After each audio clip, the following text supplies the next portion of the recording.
आज 2025-26चे सुधारित अंदाजपत्रक आणि सन 2026-27चं मूळ अंदाजपत्रक आम्ही महापौरला आणि महासभाच्या आत आपण ठेवलेलं आहे.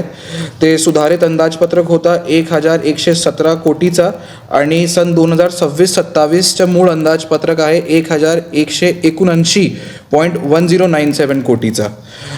त्याच्यामध्ये मी थोडासा आपल्याला एक विशेषता आहे माझी अंदाजपत्रकची ते मी आपल्याला सांगतो.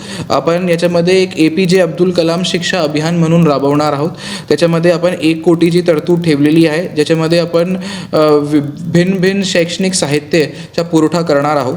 त्याचबरोबर PM ई-बस सेवासाठी, कारण आपल्या इथे 100 ई-बसेस येणार आहेत, त्याच्यासाठी आपण 5 कोटीची भारी तरतूद ठेवलेली आहेत.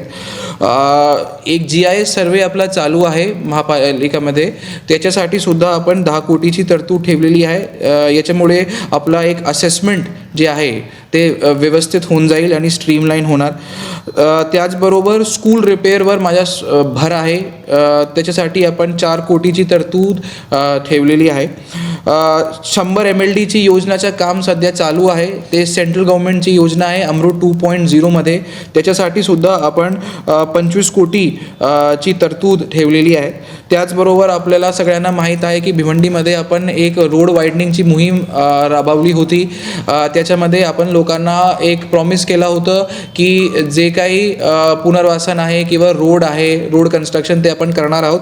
त्याच्यासाठी आपण सध्या रोडचे कन्स्ट्रक्शनसाठी आणि नवीन विद्युत खांब शिफ्ट करण्यासाठी 2 कोटीची तरतूदसुद्धा ठेवलेली आहे.